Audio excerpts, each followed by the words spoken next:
It's your boy Prince Elias, and today, let me cut this down. Today we need to talk. I need to give some updates of where I've been, because I took last week off, but there's been some major updates and some unfortunately sad news. So let's talk about it. So last Sunday, I'm gonna get straight to the point. Last Sunday, a big storm hit us like late that night, like we were about to get ready to go to bed. And a big storm came out of nowhere, and you would have thought that a tornado hit us, because trees, entire power lines, not just the cables, the actual poles, destroyed, slanted. About 70 to 80% of the entire city was no-go, in the black. Everybody lost their power. If a business didn't have generators, entire neighborhoods and stores was closed. It was that bad. So anyways, we lost power late Sunday night, and but half the family had to go out of town because my mom had a business conference, and she took my nieces and my dad with her, so they were gone in Atlanta, but the rest of us, me, two of my sisters, and my nephew, we were still there. And so we had to go to my auntie's house. Shout out to my aunt Phyllis for taking care of us and keeping us with her. But anyways, the first 2 nights were good, straight. The animals were fine because the weather wasn't that bad. But then about day three, there was an emergency heat advisory for the next 2 or 3 days, to where the city, Memphis, got up to like 100, but the weather said it feels like 110, and it really did. And you know, Memphis, we don't have dry heat, we have that humidity heat. So to be like 100, 102, 103 with over 50-60% humidity, that shit was horrible. And the way my house is, if you don't have power, if you don't have air running, what you feel outside is double that inside. So we had no power. So by day 3 or 4 with no power, it was go time. It was a state of emergency. My animals were in trouble and at the risk of, dying of heat stroke. And if you have reptiles, everybody knows it's quicker to kill an animal by overheating than it is by the cold weather, the freezing weather. So luckily, my mentor Kathy from Circle Life Snakes, she took in my snakes, because she has a building. She has an entire building that she owns where all her snakes are housed, and they're on ambient temperatures. There is a controlled environment, and so where it's all consistent, and her snakes thrive in that. And so she took in my snakes because she knew they were good, they weren't sick, we don't have no mites, none of that shit, because I don't play about my animals. I ain't trifling. I ain't Samson Pruitt up in this bitch. You know what I'm saying? So she took in my animals, and I greatly appreciate Kathy for that. Thank you, Kathy, for doing that. She still actually got my animals as record of this video, because unfortunately, she had an emergency situation, and so I couldn't pick up my animals today, but I will get them tomorrow. But anyways, I say all that to say, so we had a big heat advisory up to the hundreds. Had no power in my house. And before you say, how come you didn't get a generator? You need a generator. We had a generator. We've had a generator since 2020, when the last big storm hit Memphis. And that generator has been working perfectly for us since 2020. Every time we had whatever power outages, whether it was minor, a day or two or whatever, we had the generator running and we were good. This go around, the generator failed us, and then we had no way to fix it. My dad did figure out what the issue, and we got it fixed, so that generator's great. But at the time, mind you, him and my mom is in Atlanta. I don't know generators and shit like that. It failed us, so, and we figured out the problem now, but we didn't have it. So before you say you need to invest in a generator, we did. But we are investing in a second generator, backup generator for the generator.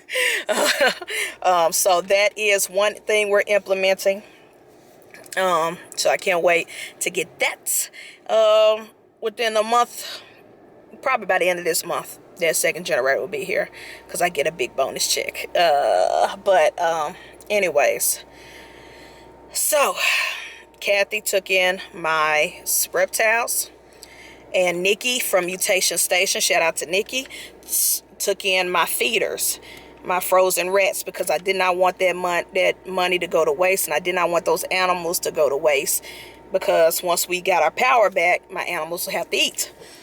So they took in the feeders, held them for me in their freezer, and Kathy took my snakes, and then I had a family friend take my dog Okoye, so she didn't overheat, because there's been so many stories about dogs overheating, being left outside and everything else. Even though my dog Okoye, she's not an outside dog, she's been a house dog, but like I said, whatever the weather is outside, if the power's not on, my apartment is just as bad, if not double worse, than what the weather is outside. So family friend took my dog, and so I'm at my aunt's house, and mind you, middle of the week, I get diagnosed with an illness that I will talk about after I get through with this story. I get because it's a long story, but I'll try to make it as short as I can. But anyways, so I get a call. I think it was Friday or Saturday. I get a call, and mind you, it's been almost a whole week, no power. We've been displaced. Everybody's been separated. Yada yada yada. Okoye, my dog, that I've had for 4 or 5 years, 5 years. Unfortunately, she got out the house and ran away, and we have yet to find her. I've checked the shelters. At first, I couldn't remember, but I do remember she was microchipped. We got that done when she was a puppy. That's why I couldn't remember whether I did or not, because it happened so long ago. But I've been checking the shelters. I've been driving around the neighborhood in which she was staying at during the emergency evacuation. But unfortunately, she has not come up. My biggest worst fear is that she succumbed to the heat, because it was one of the hottest days, the day she ran off. Best case scenario, someone picked her up and is taking care of her. Worst case scenario, she succumbed to the heat with a heat stroke. But unfortunately, nothing, no clues have come up, and haven't been contacted by anybody saying they found her. Shelter has no idea, and they're overstacked as it is, so even if they did have an idea, they don't know.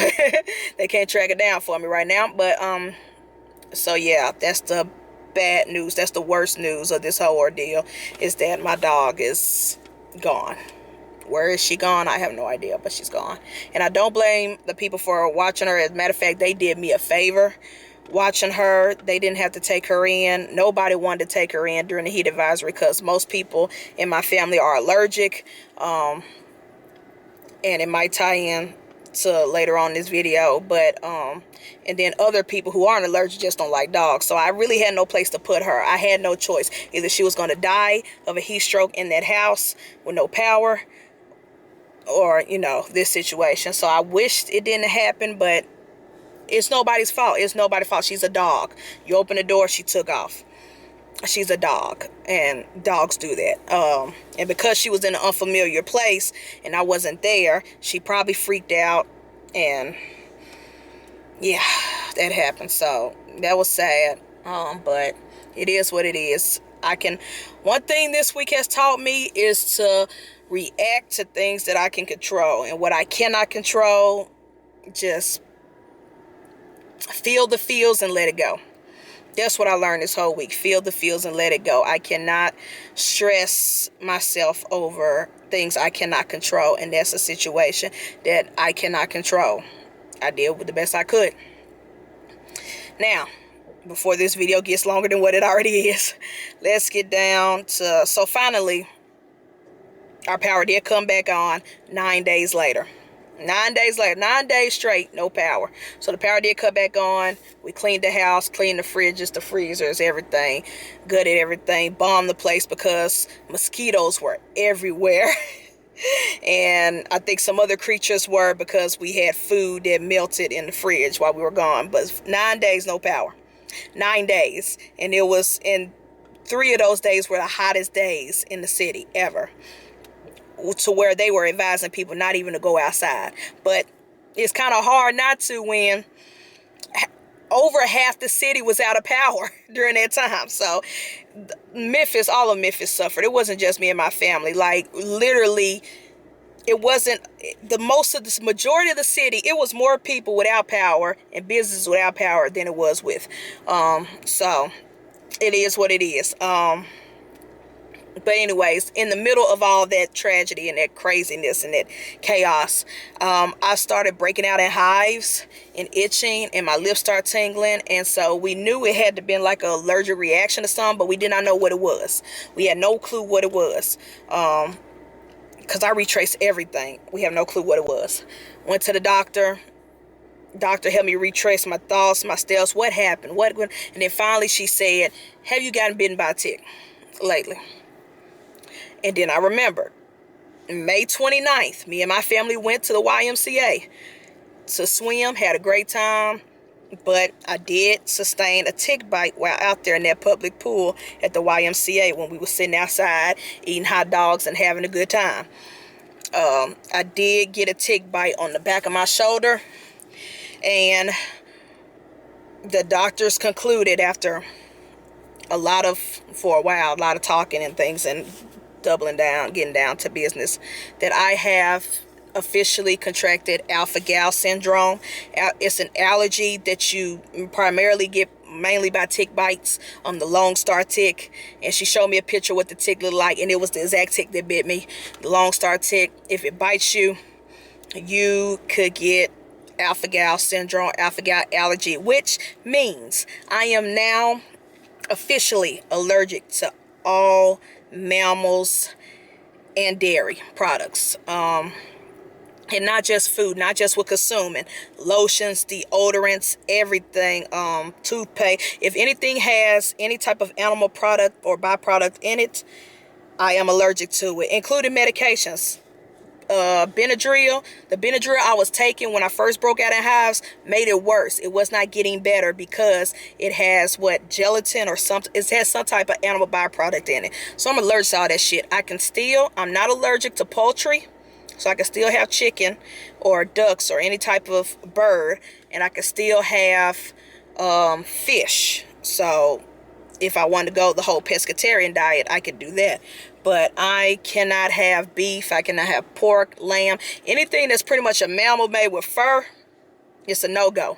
And any products, so goat milk, cow milk, lard, butter, regular butter, cheese, ice cream. I can't have none of that shit anymore. I break out in hives, my lips tingle, and depending on the severity, I could go into anaphylactic shock. Luckily, I have not yet. Most of my symptoms have been hives, itchiness, tingling of the mouth and stuff. But it could happen. So I am now been diagnosed with alpha-gal syndrome. I'm allergic to a lot. I'm allergic to 90% of my diet and things I'm used to eating. But I think this is a blessing in disguise, an inconvenience blessing in disguise. Because it's just going to force me to live a healthier lifestyle. I'm relying mainly on vegetables and fruits. And pretty much anything I eat as far as like burgers and shit like that, it has to be vegan. It has to be non-real meat. So I call myself veganish. The veganish lifestyle, because I can still, like I say, have chicken, I can still have eggs, I can still have fish. I just cannot have dairy products like cheese, milk, butters. Everything got to change. My lotions, everything is vegan. My deodorants, shampoos, everything, because it really breaks you out. Like the lotions and shit, if it has any type of animal byproducts. And then when I get medications, I have to tell doctors now that I have alpha-gal, because there's got to be plant-based alternative medications that I gotta take. Any Tylenol I take cannot have the gelatin capsules. It has to be like the dissolving type of Tylenol, things like that. So new life, new lifestyle, new diets, new products that I now have to live with because of this situation. But like I said, I feel like in a way it's a blessing in disguise, because I'm now relying on more healthier options than the crap I've been eating my whole life. But this coming weekend, as I post this, I will be posting this tomorrow, which is Friday, starts my family reunion. There's going to be a lot of shit at my family reunion I cannot partake in. A lot of foods and stuff I cannot partake in. And so, like traditional shit, like some of my people's famous mac and cheese and stuff like that, and famous ribs and barbecues. Like my uncle is bringing ribs and stuff, and I can't have none of that shit. So, yeah. New life, new lifestyle, new updates. No dog, and currently don't have my snakes, but I am getting them tomorrow. They're still with my mentor. I'm getting them tomorrow. They're coming back home. But that's been my week. That's why I haven't uploaded. That's been the updates.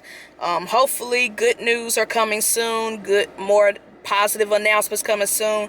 But I just want to give y'all a heads up just in case I don't post lately.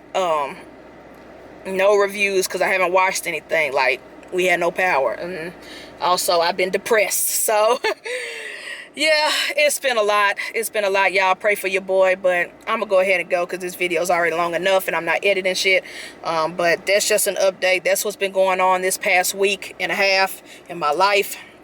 But again, thank you to Nikki, thank you to Kathy, thank you to my aunt, thank you to everybody who has helped out and reached out and sent positive vibes via social media during this whole ordeal. And for those who have been giving me tips on the vegan stuff, the products that they recommend, the food that they recommend and stuff, thank y'all. I appreciate it because this has been a big major change. I'm 34 years old. I've been living that carnivore life. I grew up on a farm where my granddaddy told me don't get attached to the baby pigs because they gonna end up eventually being bacon. You know what I'm saying? So it's a big lifestyle change. It's a big disruptor. But again, I'm trying to be positive. I believe it's gonna make me better, a better person, a better human being. But it's a minor inconvenience. Don't get bit by ticks.